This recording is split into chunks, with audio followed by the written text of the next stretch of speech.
ऐसा ज्याचा अनुभव विश्वदेव सत्यते देवतया जवळी असे पापनासे दर्शने काम क्रोधा नाही चाली भूती धाडी समता देवतया जवळी असे पापनासे दर्शने तुका म्हणे भेदा भेद तुका म्हणे भेदा भेद गेला वाद खंडोनी देवतया जवळी असे पापनासे दर्शने मायोग पिते तते भीमरत्यं परम पुंडरीकाय दातुं मुनींद्रये समागत तिष्ठं तवानंद कंदं परब्रह्मलिंगं भजे पांडुरंगं पांडुरंगा करो प्रथम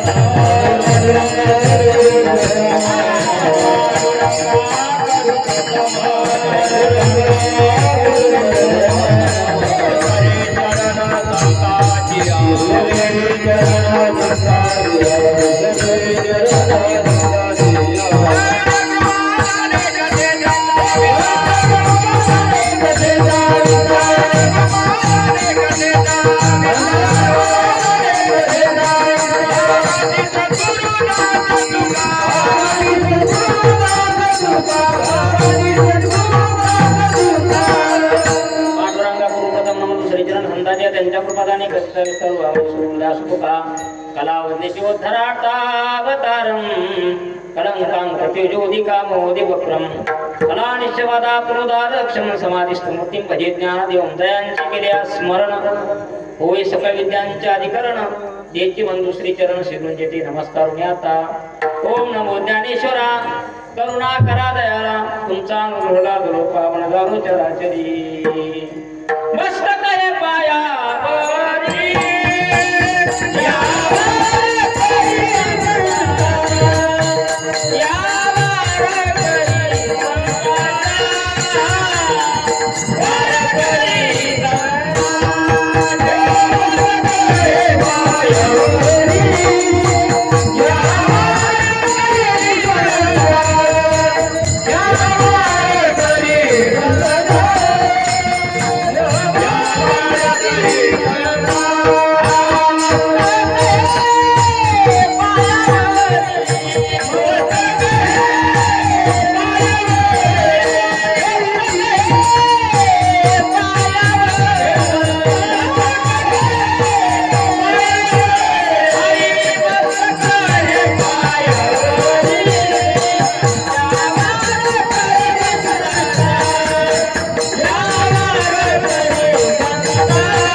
श्रीराम जय राम जय जय राम श्रीराम जय राम जय जय राम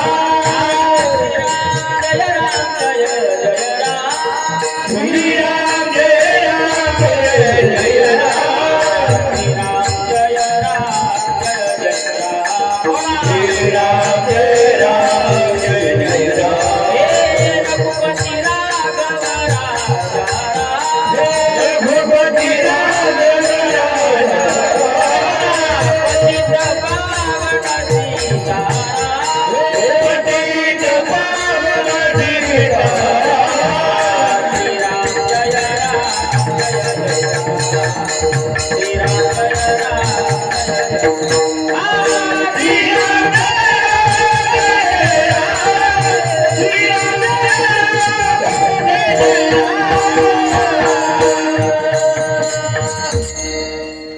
ऐसा ज्याचा अनुभव ऐसा ज्याचा अनुभव विश्वदेव सत्यत्वे देवतया जवळ असे पापनासे दर्शने प्रसूत प्राप्त स्थळी प्राप्त प्रसंगी कीर्तन विमुखनाकरता घेतलेला अभंग वैराग्याचे मूर्तिमंत पुतळे देवनिवासी संत श्रेष्ठ जगद्गुरू तुकाराम महाराज यांचा 4 चरणाचा मानवी जीवनामध्ये उपदेश करणारा, देवाची महती सांगणारा आणि देवाचा पत्ता सांगणारा अनुभव या ठिकाणी संतांचा काय आहे असा आशयाचा अभंग सेवेकरता घेतलेला आहे.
सेवेला सुरुवात करण्यापूर्वी थोडासा परिहार द्यायचा तो म्हणजे असा. सालाप्रमाणे याही वर्षी वर्ष 10वे अखंड नाम सप्ताह व जगद्गुरु संत तुकाराम महाराज यांची वेदवाणी गाथा पारायण सोहळा, श्री संत ज्ञानेश्वर महाराज 750वा जन्मोत्सव सोहळा, श्री संत एकनाथ महाराज 450वा जन्मोत्सव सोहळा, श्री संत जगद्गुरु तुकाराम महाराज 375वा स्वदेव वैकुंठ गमन सोहळा या निमित्ताने आपल्या इथे असणारे मौजे दुसेगाव या ठिकाणी असणारा हा अखंड नाम सप्ताह. त्याचप्रमाणे या सप्ताहामध्ये गोड असं गाथ्याचं पारण आहे. गाथा नेतृत्व असणारे श्री हरिभक्तपरायण दामो अण्णा महाराज गोंडे, हरिभक्तपरायण सुरसम्राट पंडित महाराज जगदाळे. त्याचप्रमाणे या सप्ताहाकरता अगदी गावातील सर्व लहान थोर आबाळ वृद्ध भावी भक्त भजनी मंडळ, मंडपोळे, स्वयंपाक करणारे, पंक्ती देणारे, त्याचप्रमाणे देणगी देणारे अगदी सर्वांच्या सहकार्याने हा अखंड नाम सप्ताह आणि या सप्ताहामधील जवळजवळ 5व्या दिवसाचा कीर्तन पुष्प आमचे आदरणीय गिरीबाबा त्यांनी फोन केला, गावातून फोन आला आणि या सप्ताहाला येण्याचा योग प्राप्त झाला. या ठिकाणी सुंदर अशी साथ संगत असणारे गावातील सर्व भजनी मंडळ आहेत. आदरणीय हरिभक्तपरायण राजू महाराज आहेत, बापू महाराज आहेत. त्याचप्रमाणे मृदंग वर्षाप करण्याकरता आमचे आदरणीय हरिभक्तपरायण ऋषिकेश महाराज नवले हे या ठिकाणी आहेत. त्याचप्रमाणे आपल्या गावातील सर्वांची श्रद्धा असणारे आदरणीय हरिभक्तपरायण सदा महाराज वारकरी श्री क्षेत्र पंढरपूर हे सुद्धा या ठिकाणी उपस्थित आहेत. अगदी सर्वांच्या उपस्थितीमध्ये माझ्यासोबत आलेले आमचे आपल्या गावामध्ये ज्यांनी विठ्ठल रुक्मिणी मूर्ती दान दिलेले आदरणीय आमचे अंकुश मामा मापर हे सुद्धा या ठिकाणी आलेले आहेत. त्याचप्रमाणे अगदी सर्वांच्या उपस्थितीमध्ये या ठिकाणी आपल्याला 9 वाजेपर्यंत कीर्तन रूपी सेवा करायची आहे.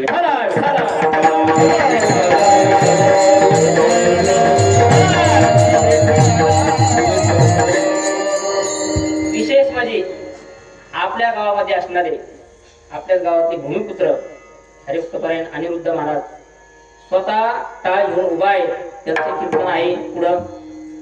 शक्यतो गावातले महाराज आणि गाव तर ती पण बसत नाही, पण स्वतः महाराज या ठिकाणी टाळ घेऊन अनिरुद्ध महाराज या ठिकाणी उपस्थित आहेत. विनयकरी बाबा आहेत. अगदी सर्वांच्या उपस्थितीमध्ये बरोबर आपल्याला 9 ला 10 मिनिटं बाकी असताना सेवा आटोपती घ्यायची.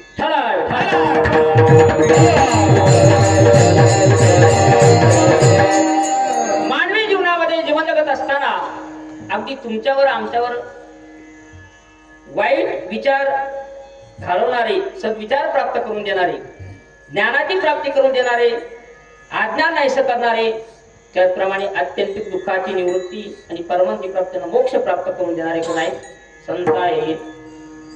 आणि या संतांमुळे आपल्या जीवनामध्ये भगवत प्राप्ती होऊ शकते.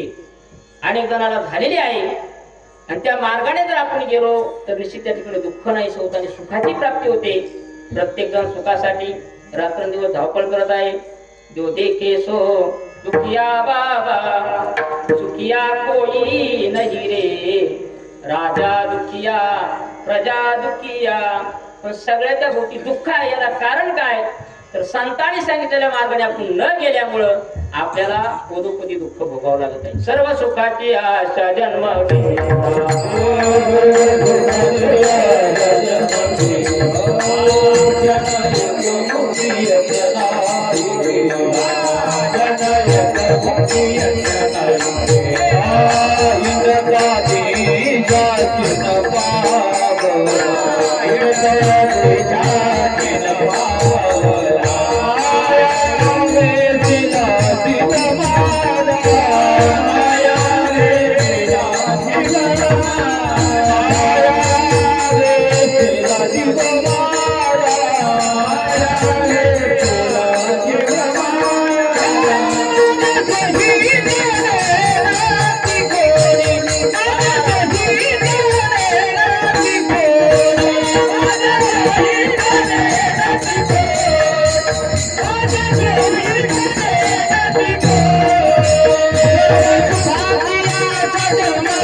सर्व सुखाच्या आशा जन्म गेला, क्षण एक मुक्ती यत्न नाही केला.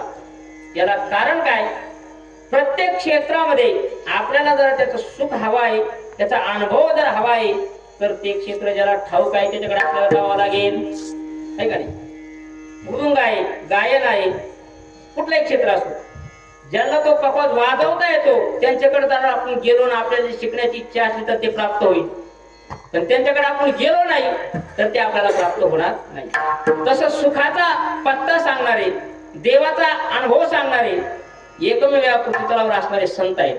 कारण त्या संतांनी तो देव प्राप्त करून घेतलेला आहे, तो देव आपलासा केलेला आहे आणि तोच देव तुम्ही आम्ही आपलासा केल्याशिवाय सुखाची प्राप्ती नाही. तेने बिना देवा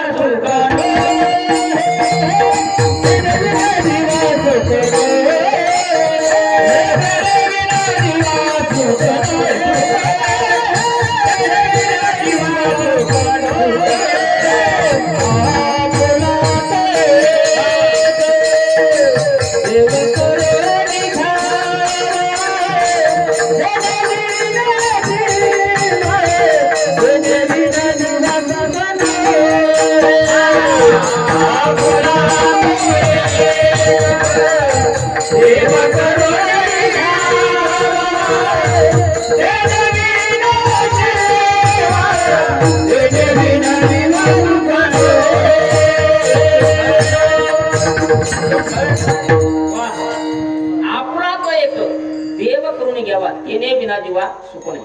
आता बघा व्यवहारामधलं आपल्याला गाडी शिकायची, फोर व्हीलर गाडी आपल्याला ती शिकायची, पण शिकण्याकरता आपल्याला गाडी प्राप्त नाही.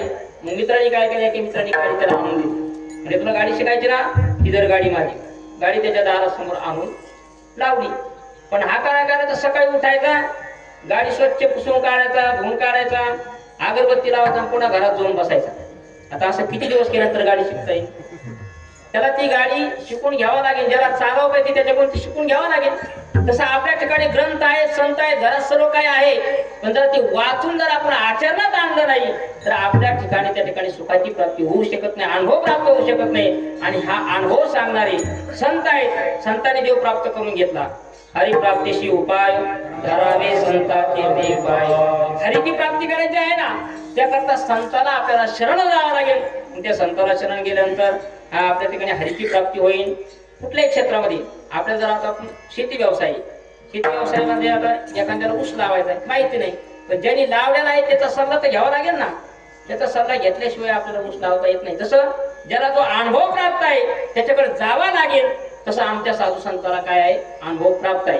आता जगद्गुरु तुकाराम महाराज विषयी जर आपण पाहू गेलो तर त्या ठिकाणी तुकाराम महाराजांचा जर अधिकार पाहिला, तुकाराम महाराजांची जर भक्ती पाहिली, तुकिता तुलनेशी ब्रह्म तुकाशी आले म्हणून रामेश्वरी चरणी मस्तक ठेविले आरती तुकारामा.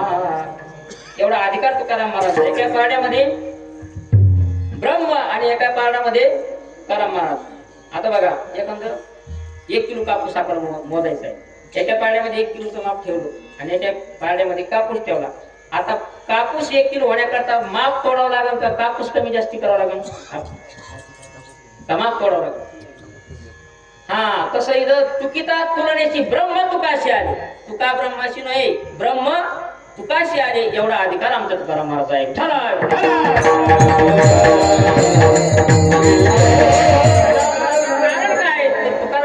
असणारी साधना दिराजुनी हाती धंदा गोविंदाची पवारी रात्र नकळी दिवस नकळी अंगी खेळी दैवत बोलावा विठ्ठल पहावा विठ्ठल करावा विठ्ठल दिवे भावी. रात्र दिवस त्या ठिकाणी चिंतन करायचे.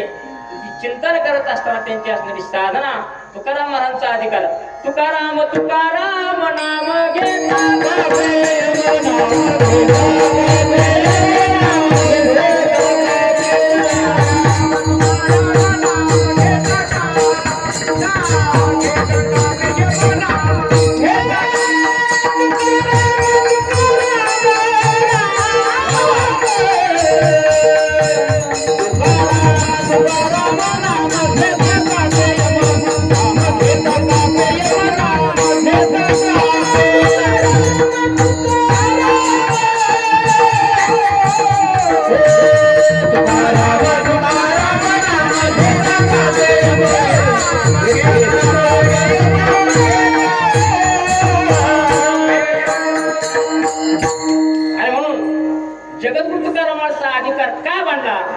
त्यांच्या जीवनातली असणारी साधना भक्ती. एखादा नोकरी लागला, त्याला 2 लाख रुपये पगार आहे, पण त्यांनी ते नोकरीला लागण्याकरता अभ्यास कसा केला हे पाहिलं पाहिजे ना. त्यामुळे त्याला 2 लाख रुपये पगार आहे, पण त्याने अभ्यास केला, कष्ट केले आणि अमुक माणसाला एवढा ऊस झाला, त्याने कष्ट केले. तसं प्रत्येक क्षेत्रामध्ये कष्टाशिवाय, भावनेशिवाय, भक्तीशिवाय आणि साधनेशिवाय फलाची प्राप्ती होऊ शकत नाही.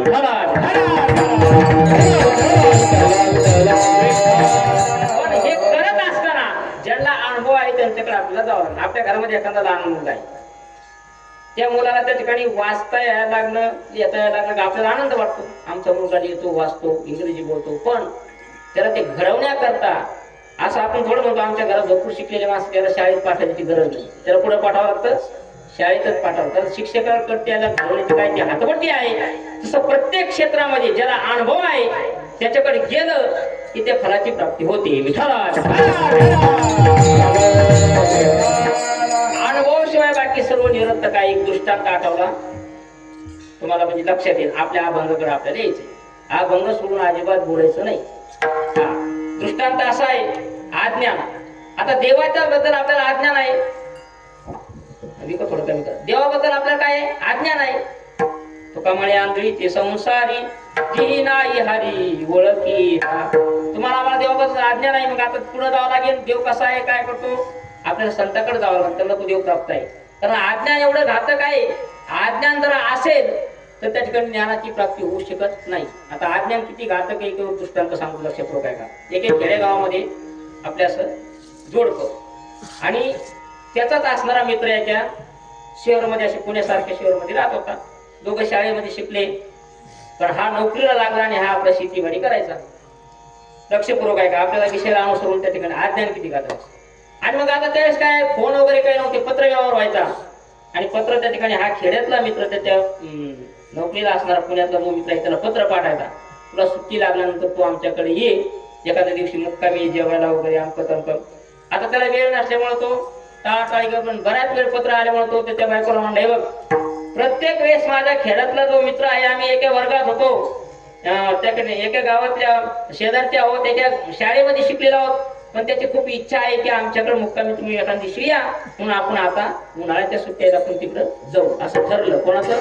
त्या शहर मधल्या याच्या मित्राचं. लक्षपूर्वक दृष्टांत आहे का, आज्ञानाबद्दल सांगू.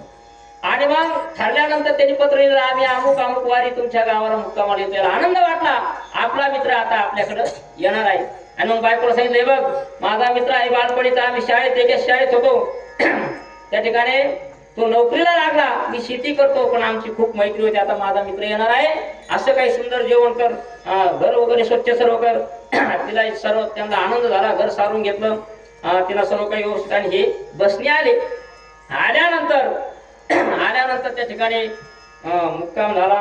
म्हणजे आणखीन एक दिवस थांबा, आता गोड जेवण करू. पाहुणे आल्यानंतर गोड जेवण करत आहे की नाही, कोणी पुरणपोळी करतो, कोणी गुलाबजामुन करतो, तसं विषय आहे. मग तसं आता हे रानात फिरायला गेले आणि जुन्या गोष्टी गप्पा सुरू आहेत. पण झालं असं, काही पदार्थ असे असतात बरं का, जे तुम्ही खाल्ले ते आम्ही खाल्ले नसतात, आणि जे तुम्ही प्याला ते आम्ही पिलो नसतो. याला हसले होतो. खंडबिंड काही असतं ना ते. तसं काही पदार्थ असतात, समजा मी जे खाल्ले आहे ते तुम्ही खाल्लं नसेल, तुम्ही खाल्लेलं मी खाल्लेलं नाही.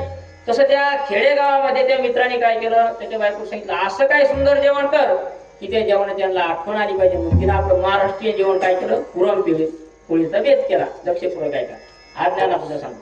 आता या शहर मधल्या जोडप्याने पुरणपोळी कधी खाल्लेली नव्हती, पण पुरणपोळी तयार झाली, एवढं सुंदर जेवण झालं. ते शहर मधला मित्र म्हणलं, "वा वा वहिनी, किती सुंदर पुरणपोळी केली." पण त्याच्या बायकोला त्यांनी सांगितलं, "बघ, घरी गेल्यानंतर अशी पुरणपोळी तो करायची." ती म्हणजे, "अजिबात काळजी करू नका, मी इथं सर्व पाहिलेलं आहे. पुरणपोळी कशी ते म्हणलं तुझ्या काय लक्षात राहत नाही." लक्षपूर्वक ऐका बरं का, आपला दृष्टांत म्हणजे काय मुद्दाम हसण्याकरता नाही, आपल्या विषयाला अनुसरून नाही. तुला पुरणपोळी तू पाहिलीस, पण तुझ्या लक्षात राहणार नाही. असं कर, तू पुरणपोळी कशी करावी ही लिहून घे. ती म्हणजे, "काय काळजी करता, मी पाहिलेलं आहे." ती म्हणजे, "नाही, तुझ्या पाहणं काय लक्षात राहणार." मग तिला लिहून घेतलं, पुरणपोळी कशी करावी, दळणापासून तर पूर्णपणे. झालं जेवण वगैरे झालं, पुन्हा परतीच्या प्रवासाला निघले. तो मित्र म्हणला, शहरामध्ये काही 2-3 पोळ्या शिल्लक असतात, बांधून द्या म्हणले. खूपच छान पोळ्या झाल्या. आता हिला वाटलं काय अवघड झालं, मी घरी गेले करून देते ना. तेव्हा नाही. आणि मग परतीचा प्रवास सुरू झाला. गेले ते शहर मध्ये गेले. ते म्हणलं, बाकीचे सर्व काम बाजूला ठेवू, पण पहिलं काय कर, पुरणपोळी. आता आज्ञानाबद्दल सांगतो बरं का, दृष्टांत लक्षपूर्वक आहे का. ती म्हणजे, "अजिबात काळजी करू नका." तिने पुरणपोळी करता जे काय लागतं ते सर्व काही आणून दिलं. ती म्हणजे, आता भजे कुडे पापड काही करत नाही, यांना खूप पुरणपोळीची आवड लागली. तिनं पुरणपोळी स्वयंपाक सुरू केला. पण हिनं लिहून घेतलं होतं, पण हिनं पाहिलं सुद्धा होतं स्वयंपाक कसा करताना. पण नेमकी त्या ठिकाणी विषय असा झाला की काही त्या ठिकाणी अज्ञान होतं. आता हा फिरून आला, म्हणला, "झाली का नाही पुरणपोळी?" ती म्हणजे, "पुरणपोळी काय जमेना." ते म्हणतात, "मी म्हणलो होतो तुला लिहून घे, तू लक्षपूर्वक पाहिलं नाही." ती म्हणजे, "अहो, सर्व काही केलं पण पुरणपोळी जमाना." ती म्हणजे, "आता माझ्या लक्षात आलं पुरणपोळी कशी जमते." म्हणजे, "काय झालं?" ती म्हणजे, "आपण तुमच्या मित्राच्या गावाला येतो, तुमच्या मित्राच्या बायकोच्या अंगावर पांढरी साडी होती." लक्षपूर्वक ऐका बरं का दृष्टांत. ते म्हणलं, "एवढंच ना, गाडीला किक मारली का पांढरी साडी घेऊन आला." तिनं पांढरी साडी परिधान केली आणि पुन्हा स्वयंपाकाला सुरुवात. स्वयंपाक काय जुळे ना. आता काय होत होतं, लक्षपूर्वक आहे का, आज्ञान. आता ती काय करायची, तिला लिहून घेतलं होतं, पाहिलं होतं, पण त्या ठिकाणी कणकीमध्ये पुरण घालतात की पूर्णामध्ये कणिक घालतात हेच तिला माहित नव्हतं. तिच्या ठिकाणी काय होतं, आज्ञान. लक्षपूर्वक आहे का. मग ती काय करायची, पूर्णामध्ये कणिक घालायची आणि पुरणपोळी काय. आता साडीचा त्याचा काही संबंध आहे का. पुन्हा हा इकडून तिकडून पुन्हा 1-1.5 वाजला, "झाली का नाही पुरणपोळी?" ती म्हणजे, "पुरणपोळी काय जमेना." "अरे, तुला म्हणलो होतं नीट लिहून घे, पाय." आता पांढरी साडी आणली. ती म्हणजे, "आपण ज्यांच्याकडे येतो ना, त्यांच्या दोघांच्या सुद्धा त्या ठिकाणी काय केले होते म्हणे, चप्प्या केल्या." ते 12 दिवस जाऊन आले. आता बघा बरं लक्षपूर्वक आज नाही म्हणजे एवढंच ना, दोघं गाडीवर बसले कडे कटिंग करून चप्पीवर पुन्हा स्वयंपाकाला सुरुवात. तरी पुरणपोळी जमेना. अरे ते म्हटलं, "मी तुला सांगितलं होतं लिहून घे." आता साडी आणली, कटिंग केली, आता पुरणपोळी बिघडत आहे पुढं. ते म्हणजे, "मला का आता फोन वगैरे काही नव्हते." मग म्हणले, "असं करू." आता बघा लक्षपूर्वक आपल्या विषयाकडे आपल्याला यायचंय. मग तिथं एक शेजारी एक म्हातारी बाई अशी होती, तिला बोलून आणलं. म्हणजे, "अहो, आम्ही सर्व व्यवस्थित केलं पण पुरणपोळी काय जमेना." ती म्हणजे, "कर बरं पुरणपोळी." मग तिला स्वयंपाकाला सुरुवात केली. ती काय करायची, पूर्णामध्ये काय करायची, कणिक. मग म्हातारी म्हणजे, थांब थांब थांब हे पुरणामध्ये कणिक घालीत नसतात, कणकीमध्ये पुरण घाल, कणकीमध्ये पुरण घातलं आणि पुरणपोळी तयार. म्हणजे तिच्या ठिकाणी काय होतं, अज्ञान होतं. आता साडी कटिंग आणि बांगड्या फोडल्या तरी पुरणपोळी झाली असती का? अज्ञान काय होतं, कणकीमध्ये पुरण घालत त्या ठिकाणी अज्ञान होतं. जोपर्यंत कणकीमध्ये पुरण घालत नाही तोपर्यंत पुरणपोळी होऊ शकत नाही. तसं आहे मानवी जीवनामध्ये जीवन जगत असताना सुखाची प्राप्ती करण्याकरता, देव प्राप्त करण्याकरता तुम्ही दिसतं ज्ञानेश्वरी गाता गीता वाचून चालणार नाही, त्या आचरणात आणावं लागेल. आणि हा सर्व अनुभव आमच्या संताचा आहे. त्या ठिकाणी संताचा अनुभव असा आहे, तुकाराम महाराज सांगतात अभंगाच्या प्रथम चरण,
दृष्टांताच्या कथेला अनुभव असल्याशिवाय आपल्याला फळाची प्राप्ती होऊ शकत नाही.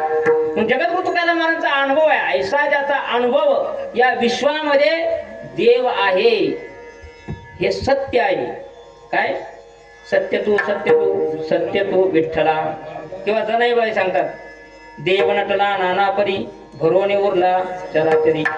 त्या ठिकाणी या चराचरामध्ये तो भगवान परमात्मा भरून उरलेला आहे. विठ्ठल जळी स्थळी भरला रीता ठावना उरला आजम्या दृष्टीने पाहिला विठ्ठलाची. म्हणून साधू संत सांगतात तुम्हाला देवाचा पत्ता त्या ठिकाणी चराचरामध्ये तो भगवान परमात्मा आहे. उठा जा निवारे आता स्मरण करा पंढरीनाथा भावी चरणी ठेवा. कशा करतात सुखबी व्यथा दुःख चुकायचं असेल तर त्या ठिकाणी जागे करणारे संत आहे. उठा की माय बाप हे उठा की माय बाप ऐशी नागरी झोप उठा की माय बाप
असा जर आनंद असेल काय हरकत आहे का?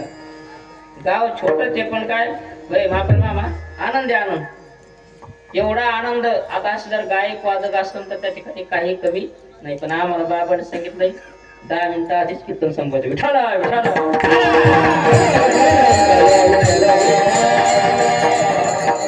जागे करणारे संत आहेत. वेळोवेळी जागे करतात. ऐसा ज्याचा अनुभव विश्व देव सत्यत्वे, या विश्वामध्ये देव आहे, सत्य आहे, खरं आहे.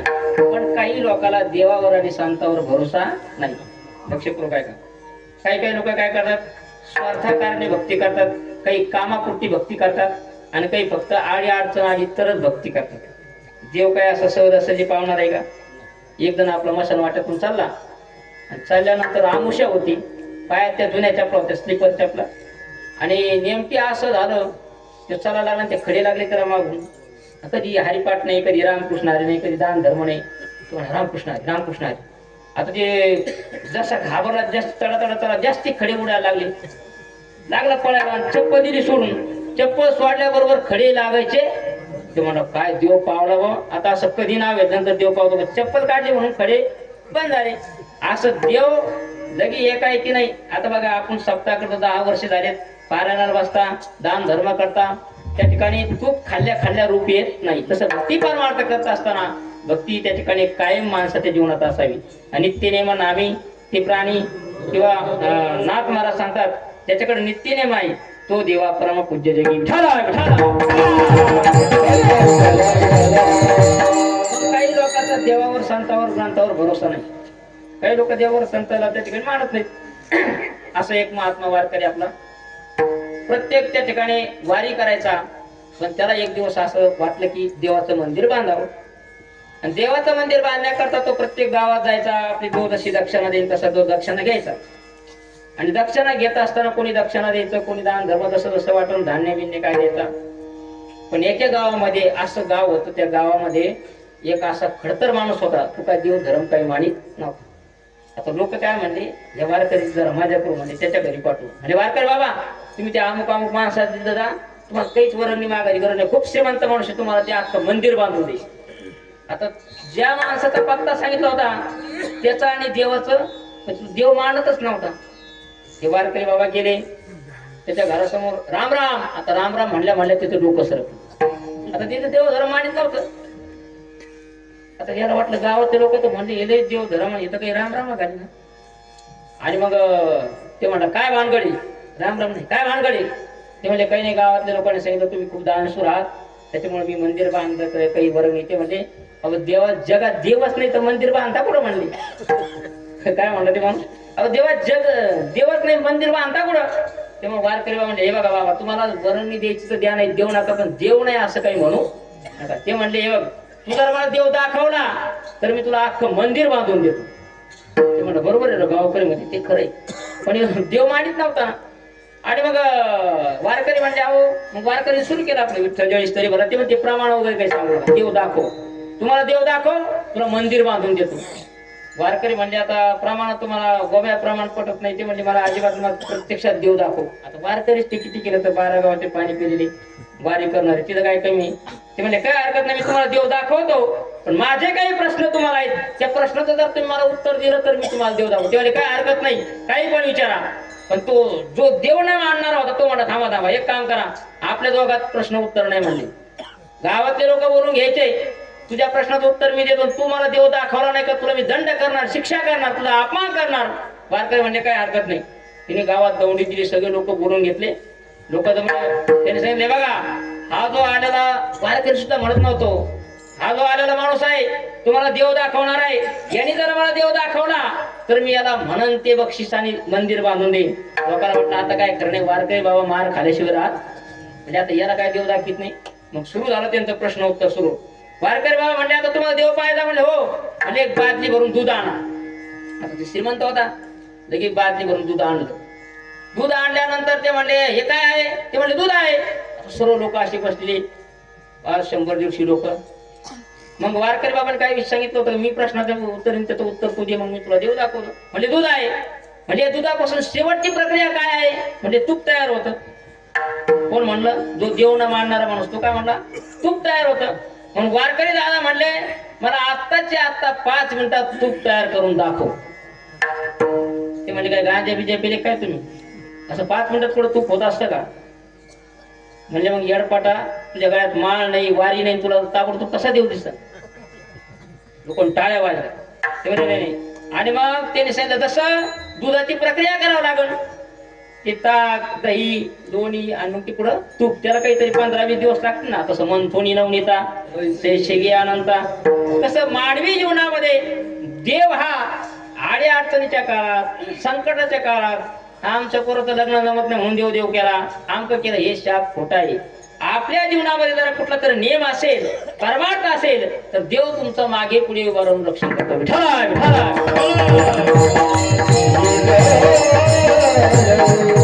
तुम्हाला उदाहरण देतो. काही लोक श्रद्धापूर्वक भक्ती करतात आणि काही लोक अंधश्रद्धापूर्वक भक्ती करतात. कोणाला राग येईल पण लक्षपूर्वक ऐका. देवाची जरा खरंच भक्ती असेल, तुमची श्रद्धा असेल, तर देव व्हा मागे पुढे उगवी कोढे संकट. द्रौपदीसाठी देव धावून आला, गजंद्रा करता धावून आला. त्या ठिकाणी अनेक त्या ठिकाणी तुम्हाला उदाहरण देता येतील. कुठल्याही जातीचा असो, कुठल्याही कुळाचा असो, न पाही याती कुळाचा विचार, यारे आले लहान थोर याती भरती राजनर. आणि जात गो जरा देवाकडे असते तर शबरीची उष्टी बोर देवाने खाल्ले नसते, सुदामाचे पोहे खाल्ले नसते. देवाकडे जात गोत नाही, फक्त भाव लागतो.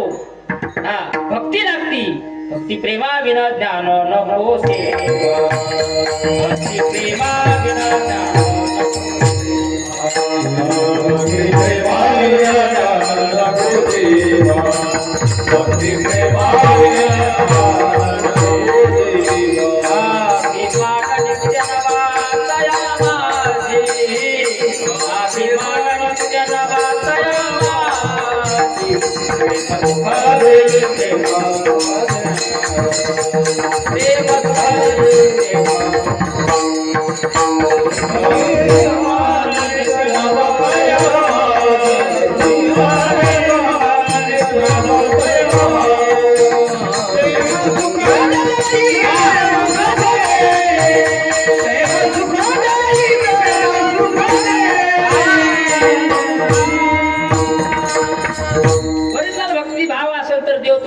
संकटात घेतल्याशिवाय राहत नाही. पण भाव लागतो. अंधश्रद्धा नको, कामापुरती भक्ती नको, भावपूर्वक भक्ती पाहिजे तर देव पावतो. एक मनुष्य आला, आल्यानंतर ते म्हणला महाराज सर्व काय आहे पण जीवनात सुख नाही हो. म्हणजे आता सर्व असताना सुख कसं नाही हो? ते म्हणला मी म्हणलो काय जमीन? म्हणजे जमीन आहे, घर आहे, मुलं बाळ आहेत, नातवंड आहेत. म्हणलं दुःख कशाचं आहे तुम्हाला? ते म्हणले महाराज 1 एकरची 10 एकर केली, 2 पोराला 2 बंगले आहेत, त्यांना गाड्या आहेत, लग्न करून दिले, नातवंड झाले, पण एक दुःख आहे. म्हणलं कशाचं दुःख आहे? ते म्हणले आमचा नातू शाळेत हुशार नाही, याचं दुःख आहे. आता लक्षपूर्वक आहे का बरं का? आता मी म्हणलं मग आता त्याला चांगलं शिकवा ना तुम्ही. ते म्हणले महाराज खूप चांगल्या शाळेत टाकलाय, भरपूर फी आहे, 1 लाख रुपये फी आहे. त्याला शाळेत जाण्याकरता सायकल आहे, सायकलवर कंटाळा, मोटरसायकल आहे, मोठी गाडी आहे, पाऊस आला तर छत्री आहे, पण त्याचा शाळेत नंबर येत नाही, तो हुशार नाही. आणि एवढं कमवलेलं जरा तो हुशार नसला तर तो गमवू शकतो. बरोबर आहे ना? कोणाला वाटतं आपला नातू हुशार नसावा? प्रत्येकाला. म्हणजे आमच्या शेजारी एक गरीबाचा मुलगा आहे, म्हणले त्याच्या शाळेत नंबर 1 येतो, कुठली सुविधा नाही. म्हणजे त्या शाळेत जाण्याचा करता सायकल नाही, मोटरसायकल नाही, दप्तर नाही, आपण त्याचा नंबर 1 येतो. पण आमच्या नातवाची एवढी सुविधा असून आमच्या नातवाचा नंबर येत नाही. सांगा महाराज कुठल्या देवाला नारळ फोडू?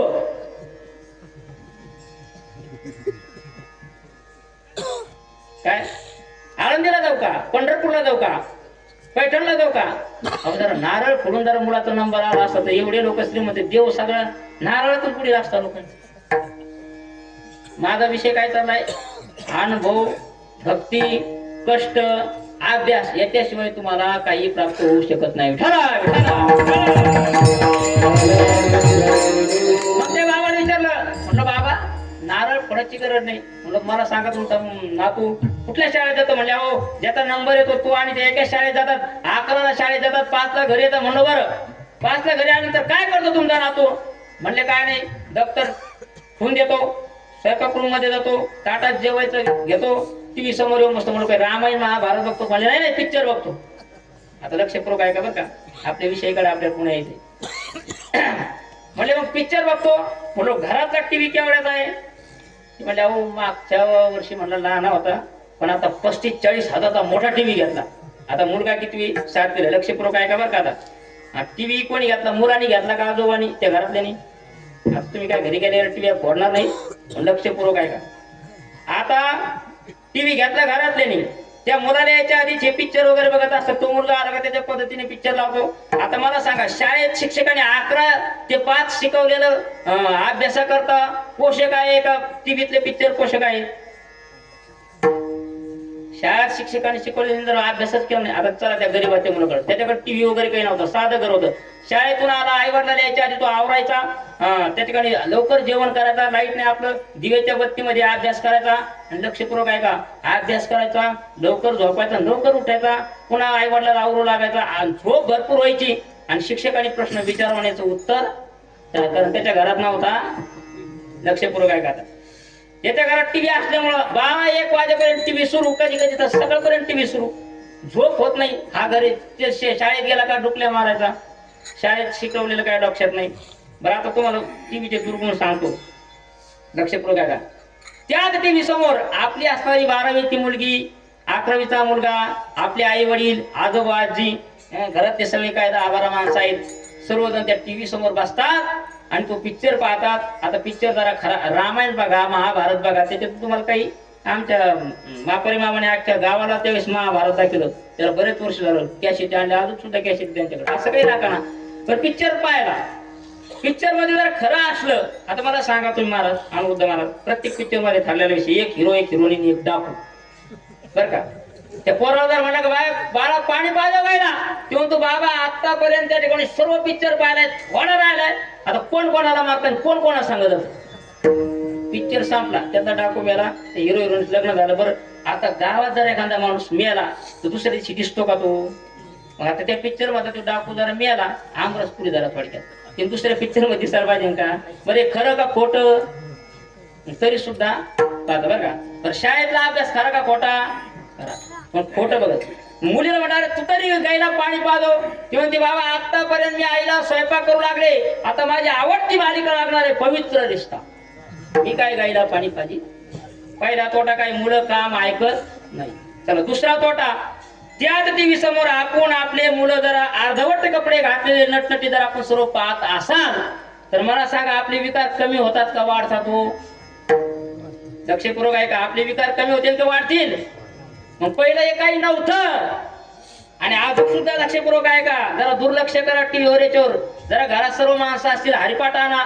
तुम्ही असं कधी ठरलं का, म्हणले आपल्या घरात 10 माणसं आहेत, स्वयंपाक करायच्या आधी आपण सर्वजण हरिपाठ बघून म्हणू, 10 मिनिटं लागतात हरिपाठ म्हणून मग जेवण करू, असं कुठं दिसतं का. आहेत 2-3 माणसं हरिपाठ घ्यायला, पण त्यांचे कोणी वायर तोडी नाही, कोणी काय करते. मग प्रत्येक घरात हरिपाठ होतो का नाही. टीव्ही समोर बसून अर्धवट कपडे घातलेले नटून आपण जरा पाहिले तर आपल्या ठिकाणचे काम, क्रोध, लोभ, मत संसार कमी होतील का वाढतील. याच्यामुळे सर्व. आणि मग आता किती देवा विषय काय, नारळ फोड बाबा म्हणले मी नारळ फोडतो. अहो टीव्ही कमी करा, त्याच्याकडून अभ्यास करून घ्या, तो हुशार होईल. पण तो जर शाळेतून आला जरा टीव्हीच पाहत बसला तर तो शाळेत कधी त्याचा नंबर येणार. मग लोक शिक्षकाला दोष देतात, शाळेला दोष देतात. पहिलं त्या ठिकाणी आपल्या मुलावर संस्कार करणं खूप गरजेचं आहे. आणि आपला विषय चाललाय की त्या ठिकाणी ज्याच्याकडे भक्ती आहे, ज्याच्याकडे संस्कार आहे, ज्याच्याकडे देवाची भक्ती आहे, त्या ठिकाणी पाप मध्ये काम, क्रोध, लोभ, मत संघर्ष राहत नाही. आणि मग जगद्गुरु तुकाराम महाराज म्हणतात ऐसा ज्याचा अनुभव विश्वदेव सत्यते, म्हणजे पाप त्या ठिकाणी ज्याचा देवावर विश्वास आहे, श्रद्धा आहे, भक्ती आहे, भाव आहे, अभ्यास आहे, चांगली मैत्री आहे, त्या ठिकाणी वाईट विचार येणार नाहीत. वाईट विचार आले नाही की त्या ठिकाणी तुमच्याकडून वाईट कार्य होणार नाही. वाईट कार्य झालं नाही म्हणजे तुमच्या हातून पाप घडणार नाही. आणि हे सर्व त्या ठिकाणी तुमची भक्ती चांगली असेल तर होईल, पण त्याकरता तुमच्याकडे देव जवळ पाहिजे, भक्ती पाहिजे, अभंग दुसरं.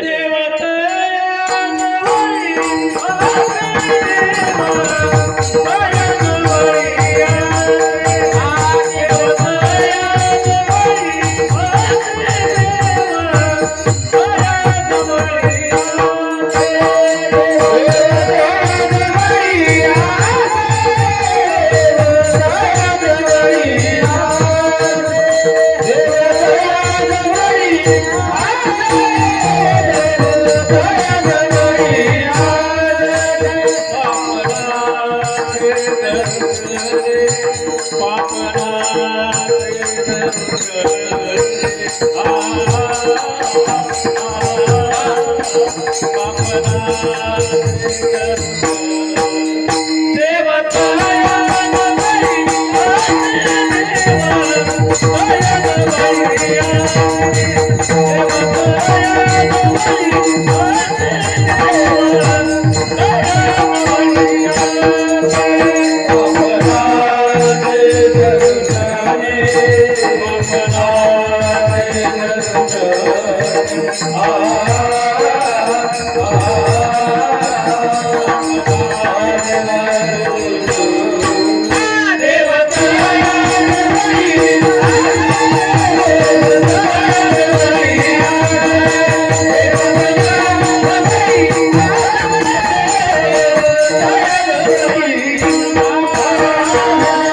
पापाचा नाश होईल.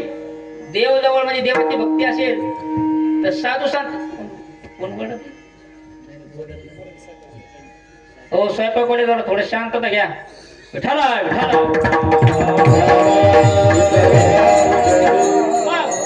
देव तयाजवळ असे पाप नासे दरुशन. लक्षपूर्वक आहे का? आता हा संतांचा अनुभव आहे. ऐसा ज्याचा अनुभव विश्वदेव सत्यत्वे देव तयाजवळ असे पाप नासे दरुशन. पापाचा त्या ठिकाणी काय होईल? नाश होईल. चला ज्ञानेश्वरीकडे. भाव धरून या वाचे ज्ञानेश्वरी कृपा करी हरी. लक्षपूर्वक ज्ञानेश्वरी तुम्ही वाचली. कृपा करी म्हणजे कुठली कृपा करी? वाईट विचार आणि सद्विचार प्राप्त होणे म्हणजे माऊलीची कृपा होणे. लक्षात घ्या.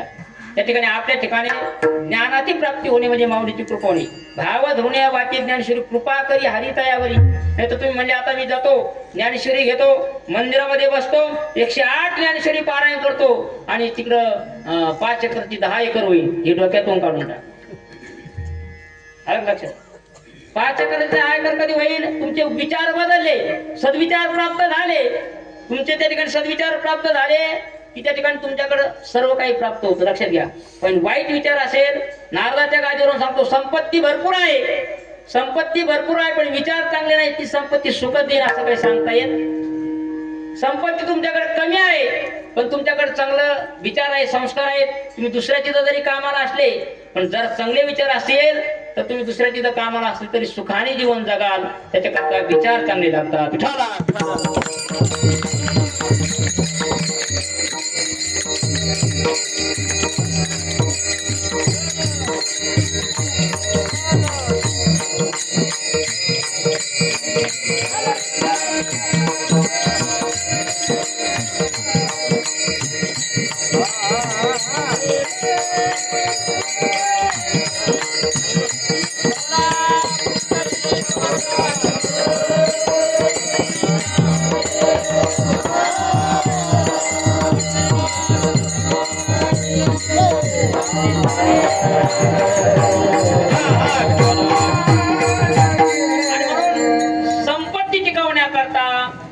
त्या ठिकाणी तुमचे विचार चांगला असणं गरजेचं आहे.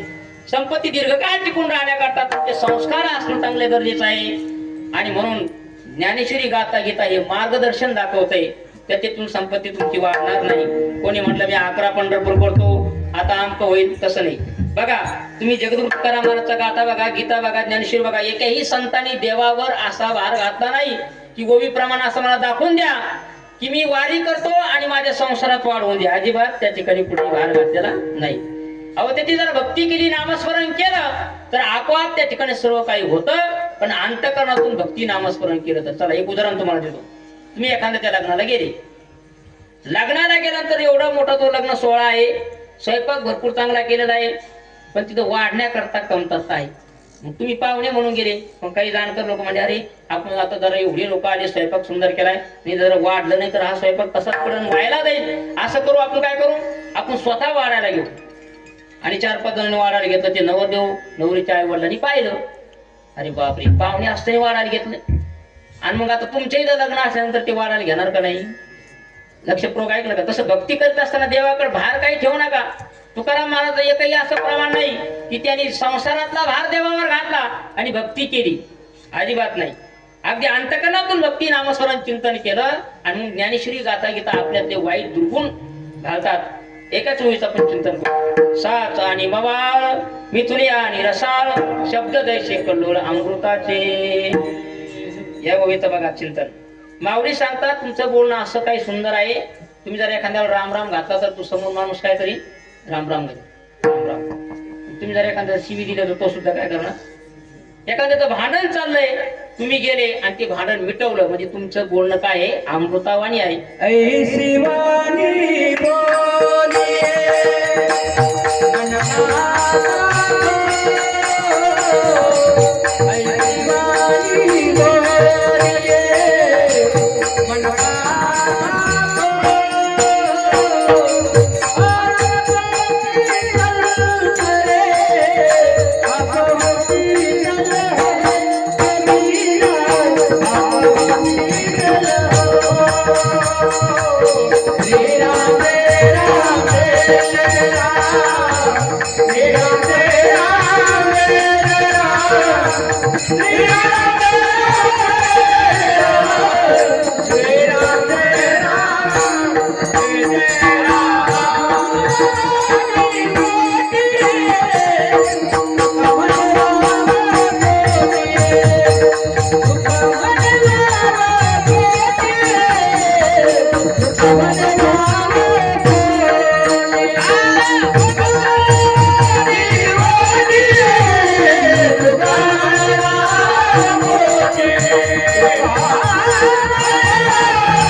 तुम्ही जरा जिथं ती वाणी वापरली तर, नाही तर एखादं भांडण आता संपलं, गेले त्याच्या घरी, त्याच्या हरिपाठ पाठ आहे, ज्ञानेश्वरी पाठ आहे, गाथा पाठ आहे, हा गेला म्हणजे काय झालं म्हणजे भांडण झालं मिटलं. आता म्हणजे कोणा झालं म्हणजे आमच्या गेला त्याच्याकडे म्हणलं काय झालं ते म्हणजे भांडण केस कर केस. आता काय हरिपाठाला उपयोग. एखादी सोयरी चांगली जुळली एकदम, आता साखरपुड्याच्या रंगात गेला काही नवरीच्या तिकडं, नवरदेवाच्या घरी गेला म्हणलं काय खरं नाही म्हणजे आमचं तर बोललं ना, दररोज हरिपाठ करतो, काही उपयोग आहे काय. विठाला विठाला माऊली सांगता साच आणि मवाळ मिथुल्या आणि रसाळ शब्द दैसे कल्लोळ अमृताची. ही गोवी पाठ करून ठेवली, पण पुढं भांडण लावी पुढं काही करू. आता काय गोवी असून पाठ आहे, ज्ञानेश्वरी असून पाठ आहे. माऊली सांगतात तुमचं जीवन कसं असावं, अगदी तुमच्या बोलण्याने कोणाला तरी आनंद व्हावा, तुमच्या राहण्याने कोणाला तरी आनंद व्हावा. त्या ठिकाणी तुमच्या बोलण्याने कोणाला त्रास होता कामा नये, तुमच्या राहण्याने कोणाला त्रास होता कामा नये, असं आपलं बोलण्याने असं राहणं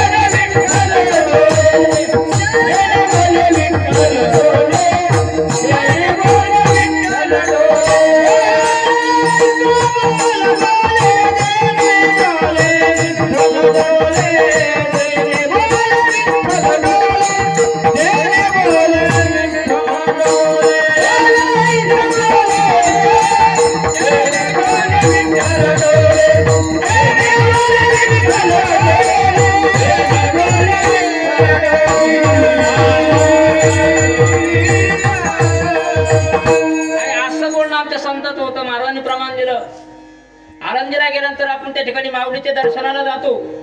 इकडल्या साईडला हैबत बाबाची समाधी आहे. हैबत बाबांनी भजन करावं आणि समाधीनं बोलावं. एवढे संत आपल्या कृतीतलावरून जगद्गुरु तुकाराम महाराज, नामदेव राय आदी सर्व संत मंडळी, पण कुठलाही देवावर भार घातला नाही. मी सांगतो भक्ती जर असेल, नामस्मरण असेल, कुठल्याही क्षेत्र असो, तुमचं शेती व्यवसाय जिथं तिथं असेल तर ते पीक तुम्हाला फळ देणार म्हणजे देणार. पण तुम्ही टायमाला खत टाकलं नाही, शिकलं नाही, काही नाही, ते देणार नाही ना फळ. तसं भक्ती करत असताना देवावर भार घालू नका, सर्व काही होतं. भक्ती आम्ही केली सांडोनी उतरे, भक्ती आम्ही केली सांडोनी उतरे, आम्ही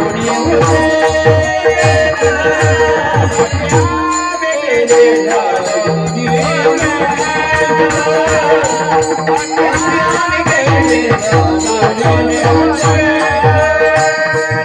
पावलो सत्संग सुखया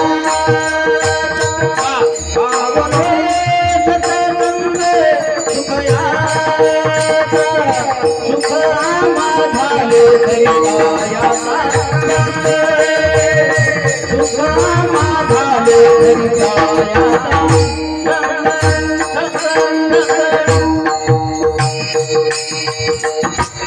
हा संत सांगतात भक्ती आम्ही केली तो भगवान परमात्मा पावला. अहो अशी काही भक्ती होती सावता महाराजांची. सावता महाराज विषयी जर आपण पाहू गेलो, सावता महाराज रानात काम करावं, कांदा मुळा भाजी कांदा मुळा भाजी अवघी मिठाई माझी अवघी मिठाई माझी. पण भक्ती परमार्थ पण देवाने मग रानात काम करायला यावं म्हणून भक्ती केली होती का नाही? अहो ते भक्ती तेवढे तल्लीन होते, देव तिथं यायचा. देवानी रानात येऊन काम करावं याच्या करता भक्ती केली नाही. प्रत्येक संताचा जर आपण जरा विचार पाहिला, अनुभव पाहिला, तर देवाची भक्ती करीत असताना निष्काम भक्ती केली आणि मग त्या ठिकाणी देव त्या ठिकाणी काही भक्तासाठी कमी करत नाही. होय भक्ती केला तैसा आणि पूर्वी धरावे ते. अहो तो भक्ता करता काय काय झालेला नाही. हा त्या ठिकाणी तो प्रत्येक जर आपण पाहिलं तर ते भक्ता करता अगदी नीच मधलं नीच काम त्या देवाने केलेलं आहे. विठ्ठला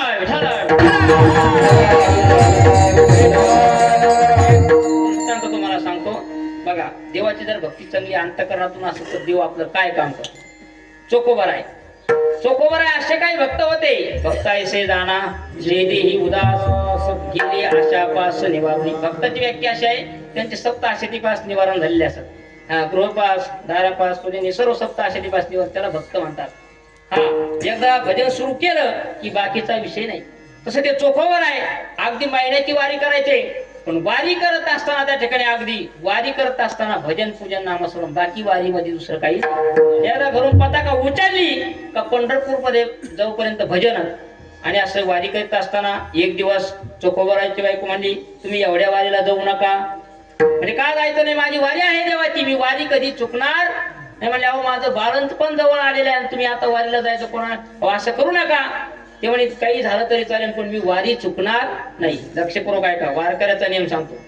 म्हणजे बरं काय हरकत नाही, तुम्ही वारीला जायचं तर जा, पण वारीला जात असताना वारीच्या वाटावर तुमच्या बहिणीचं गाव लागतंय, तुम्ही काय करा बहिणीला इकडे पाठवून द्या आणि तुम्ही वारीला जा. म्हणजे काय हरकत नाही. आता ते चोखोबार होते, भक्त ऐसे जाणा जे देही उदास. एकदा पंढरपूरला निघाले. आता पंढरपूरला निघत असताना पंढरपूरचा नियम आहे, सकाळी उठल्यानंतर त्या ठिकाणी काकडा भजन, निवडा का अभंग, गवळणी, नाटाचे अभंग असं त्या ठिकाणी भक्ती नामस्मरण गात जा गा गात जा गा गात जा गा गात जा गा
कृष्णाजी महाराज नवले, रखमाजी महाराज नवले यांचा आशीर्वाद आम्हाला आहे.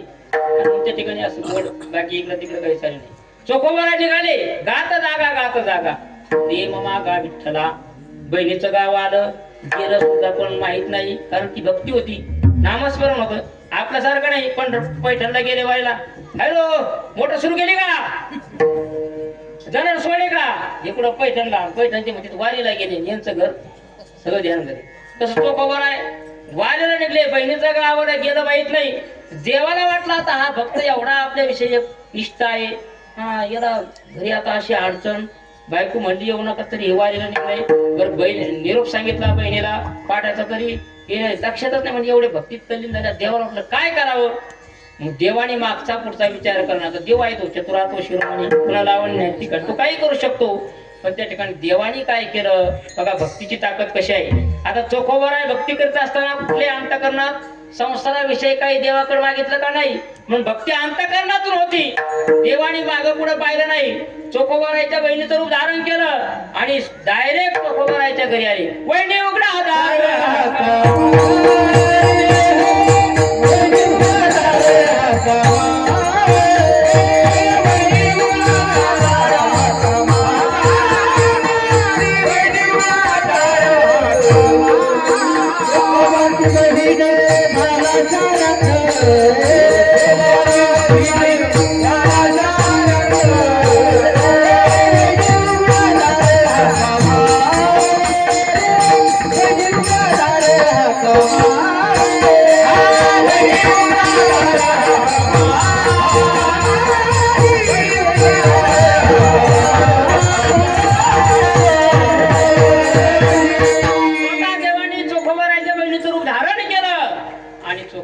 घरी आली. बघा चोखोबरायची वारी सुरू आहे. चोखोबराय त्या ठिकाणी पंढरपूर जवळ गेले. इकडं देव घरी आले आणि दार असं ठोकवलं. चोखोबरायची बायको बाहेर आली. बरं झालं तुमचे भाऊ म्हणले मी वारीला जाणारच, बरं झालं तुम्ही आल्या. तुमच्या भावाचं काय खरं नाही. त्यांना म्हणलं एवढे वेळेस घरी राहा, पण ते काय वारी सोडत नाहीत. आता हे कोण होतं? देव होते. देव चोखोबराय कुठल्या जातीचे कुळाचे विचार केला का देवाने? देवाकडं जात गोत काही नाही. लक्षपूर्वक आहे का? आणि देवाकडे जर जात गोत असती तर श्रीमंताच्या घरी देव गेला असता, आहे का नाही? चोखोबरायच्या घरी देव आले. आल्यानंतर त्या ठिकाणी आता देव तिथं आल्यानंतर काय कमी आहे? देव झाडून काय घेतात, देव सारून काय घेतात, सर्व घर स्वच्छ केलं, देव पाणी आणतात. आता ते शेजारी पाजारचं सुद्धा काहीतरी नशीब चांगलं म्हणावं लागेल. त्या शेजारी काय त्या सर्व सोबत पाणी जेवण वगैरे सर्व काही. आणि असं करता करता 4-5 दिवस झाले. देव खाली झोपतात. चोखोबरायची बायको त्या ठिकाणी, सोयराबाई त्या ठिकाणी बाजीवर. आणि रात्री गप्पा गोष्टी. काय नशीब म्हणावं लागेल त्या महिलाचं, कारण ती भक्ती नामस्मरण. इकडे चोखोबराय पंढरपूरमध्ये गेले. चंद्रभागे स्नान विधितो हरिकथा समाधान चित्ता सर्व काळ. हा पंढरपूरला गेल्यानंतर हा विधी आहे बरं का. चंद्रभागेचं स्नान करावं, प्रदक्षिणा करावी. खूप बारी जरा तुम्हाला त्रास होता असेल, कळसाचं दर्शन करावं. आता गेले पंढरपूरला म्हणजे चला तमाशा पाहायला, तसं जमत नाही. पंढरपूरचा नियम आहे चंद्रभागे स्नान विधितो हरिकथा आणि समाधान चित्ता. आता इकडे देव झोपले त्या ठिकाणी आणि सकाळी उठले तर लगेच बाळ सर्व. आता ते देव असले काय कमी. पुन्हा त्या बाळाला स्नान घालणं, ते बाळाचं धुणं. देव लक्षपूर्वक आहे का? हे सर्व प्रक्रिया चालली. तिकडे वारी झाली. एकादश झाली, द्वादश सोडली चोखोबरायने आणि परतीच्या प्रवासाला निघले. असे निम्म्यात आल्यानंतर आता देवाला वाटलं आता आपलं थांबून जमणार नाही. म्हणले आता मी येते. ते म्हणले नाही आहो तुमच्या भावाला येऊ द्या, तुमचे भाऊ आल्यानंतर तुम्हाला नेऊन घालते चोळी बांगडी करून. ते म्हणले नाही आमच्या घरी लय आता कापूस पाडाय आमकं तमकं हे असे फिरत येत म्हणे, मला जावं लागेल. आणि मग ते काय ऐका ना, गेले देव निघून. देव निघून गेल्यानंतर चोखोबराय घरी आली. ज्यावेळेस पताका तुळशीपाशी ठेवली त्यावेळेस चोखोबरायच्या लक्षात आलं की आपल्याला काय सांगितलं होतं, बहिणीला पाठवून द्या. बघा याला म्हणतो भक्त. नाही तर आपण जरा पुढे गेलो पैठणला, बायकोने सांगितलं का आमका आणा आणि ते आणलं नाही हा दादा आपण सुरू. तसं चोखोबराय केलं नव्हतं, पण पताका ठेवली आणि मग चोखोबरायच्या लक्षात ते म्हणजे आता काही मनगडे माझ्याकडून एक चुकलं. म्हणजे काय झालं, तुम्हाला निरूप सांगितला होता की माझ्या बहिणीला पाठवून द्यायचं, पण माझ्या काय लक्षात राहिलं. ती म्हणजे अहो तुमची बहीण आली पण 7-10 दिवस राहिली, सर्व स्वच्छ वगैरे. तो चोखोबराय म्हणजे आपली बहीण आली म्हणजे आली असं एखाद दिवस काय सांगता येत नाही का नाही. पण चोखोबराय जरा शंका आली. ती म्हणली कधी बहीण येत नाही, कसं काय आली अचानक. चोखोबराय दुसऱ्या दिवशी बहिणीच्या गावाला गेली. बहिणीच्या गावाला गेल्यानंतर म्हणले तुम्ही आमच्या घरी. ते म्हणजे काय प्रत्येक वारीला तुम्ही आमच्या गावातून जाता, कधी जेवायला येत नाहीत, गरम पाणी आंघोळ करायची आमकं तमकं. ते म्हणे आता दिंडीत असते वारकरी सगळे. आणि म्हणजे तुम्ही घरी ते म्हणे मी कधी घरी गेले तुमच्या. आणि मग मात्र चोखोबराय पुन्हा घरी आले. आल्यानंतर म्हणले अहो खरंच बहीण आली. ती म्हणजे अहो तुमची बहीण आली. ती म्हणजे मी बहिणीच्या गावात जाऊन आले, शेजारी पाजाराला सर्वांना बोलवलं. ती म्हणजे अहो तुमची बहीण 8 दिवस होती म्हणले, पाणी आणत होती, झाडून सारून हे सर्व बाळ. आणि मग चोखोबराय रडायला लागले. एवढे रडायला लागले धाय मोकळून सगळे. म्हणजे अहो काय झालं. ते म्हणे मी आजपर्यंत वारी केली पण काही उपयोगाची झालेली आणि एवढे रडायला लागले. म्हणजे मी कुठल्या जातीचा, मी कुठल्या कुळाचा, अहो मी वारी केली देवाची आजपर्यंत पण त्या वारीचं काही सार्थक झालं नाही. देवाने येऊन माझ्या घरी त्या ठिकाणी असं काम करावं माझ्यासारखा त्या ठिकाणी, म्हणजे एवढं चोकोबाराने स्वतःला हे करून घेतलं. सांगण्याचं तात्पर्य मला एकच आहे की होय भक्ती केला पूर्वी धरावे ते. हा, कारण याला भक्ती म्हणतात. म्हणून त्या ठिकाणी जरा संतांचं जर आपण ऐकलं, नामस्मरण चिंतन केलं आणि भक्ती केली तर त्या ठिकाणी देव पापण असे दर्शन देवताजवळ असे पापण असे दर्शने. तुमच्या घरात ज्ञानेश्वरी आहे, गाथा आहे, तुम्ही वाचन केलं तर तुमच्यावरचे संकट निश्चित टळून जातील. बघा, पण भक्ती पाहिजे. जसं तुम्ही रस्त्यांचं लेकडं कोण आहे, गुन्हा आहे आणि आता एवढे पाय पळतात, चप्पल नाही तेवढ्यात एखादी मोटरसायकल आली, तुम्ही काय म्हणतात देवाने पाठवलं राव तुम्हाला, आहे का नाही? किंवा काही झालं आपण काय म्हणतो देवाची कृपा. तसं त्या ठिकाणी देव प्रत्येकाच्या मागे पुढे उभा राहतो. पण भक्ती करीत असताना अंतःकरणातून करावा. महाराज नामस्मरण केलं, चिंतन केलं, भक्ती केली, देवजवळ असेल तर पापाचा नाश होतो का हो? मग त्या ठिकाणी आणखीन काय होतं तर जे काय काम, क्रोध, लोभ, मद, मत्सर, अहंकार, षड विकार, पुन्हा त्या ठिकाणी जे काय आपल्या ठिकाणचे जे काय हे जे विकार आहेत, विकार त्या ठिकाणी नाहीसे होतात. पुन्हा भेदभाव नाहीसा होतो आणि हेच अभंगाच्या तिसऱ्या चरणात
वाजवणारे आणि म्हणणारे करता सगळे टाळी वाजवतो. असा आनंद काय टिकत राहू अशी भगवंताची प्रार्थना. विठ्ठला विठ्ठला. काम क्रोधा नाही चाली भूती झाली समता. आणि एकदा का काम क्रोध निघून गेले मग तुम्हाला सर्वाच्या ठिकाणी काय दिसन? देव दिसन. पण जोपर्यंत तुमच्याकडं हा उच नीच हा या कुळेचा ह्या जातीचा असन, हा महाराज सांगतात तार्किक आता टाका संग आणि पांडुरंग स्मरण. मग त्या ठिकाणी परमार्थ करत असताना तर्क घालायचं नाही.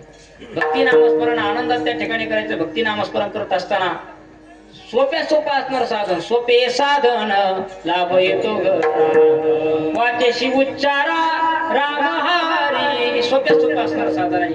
आणि हेच आपल्या सोबत परमार्थिक ऐश्वर आहे. परमार्थिक ऐश्वर आणि लौकिक ऐश्वर असे दोन प्रकार पडतात. त्यापैकी लौकिक ऐश्वर सर्व इथं राहणार आहे, परमार्थिक ऐश्वर सोबत येणार आहे. या धनाचा नजर विश्वास दैशी तरुवर छाया या तीन चुके तरी हे भोगशील काया. या हरी भजना तुझे जन्म पाया. या नागी वैकुंठी नाथाच्या तुझी पर पाया. ओ नमो भगवते वासुदेवाय. तुझ्या नाने पैदा किया है उनके फल को तू पाया है. नाम नहीं जाने सेवा नहीं जाने मुकत जन्म गमाया गमाया गमाया. राम भजो तुम राम भजो हो जल पार करे हो जल पार करे. अनुभव सागर करून जाण्याकरता नामस्मरण चिंतन करावं. काम क्रोध नाही चाली भूती झाली समता. आणि हे सर्व काही झाल्यानंतर तुमच्या ठिकाणचा भेद भाव उच नीच जात पोत हे सर्व निघून केव्हा जाईल? तुमच्या ठिकाणी भक्ती नामस्मरण झालं की महाराज सांगतात तुमच्या ठिकाणचा भेदभाव ना सर्व नाभंग. तुका म्हणे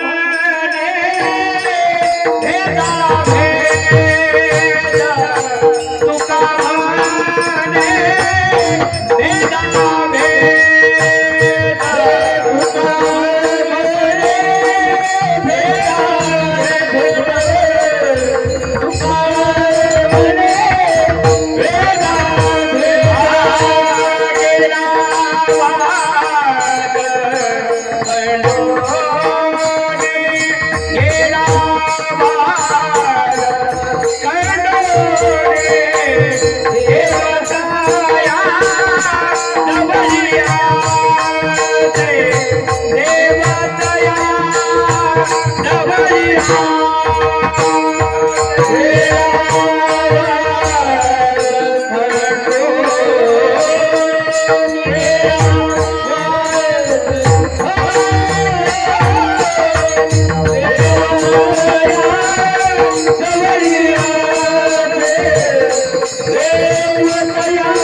शेवटच्या चरणामध्ये महाराज सांगतात तुका म्हणे भेदा भेद गेला वाद खंडोनी.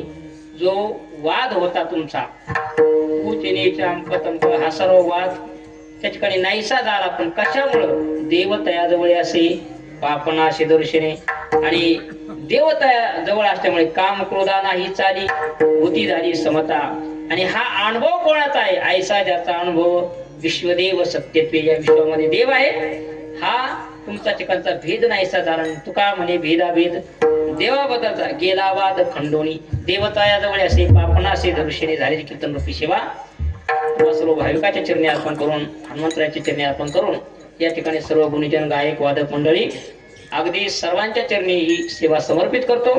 जे बरोबर नसन या ठिकाणी ते माझे गुरुवारी कृष्णाजी महाराज नवले रखमाजी महाराज नवले यांचे आणि जे चुकीचं असन ते माझ्या बुद्धीचे दोष. ज्ञानेश्वर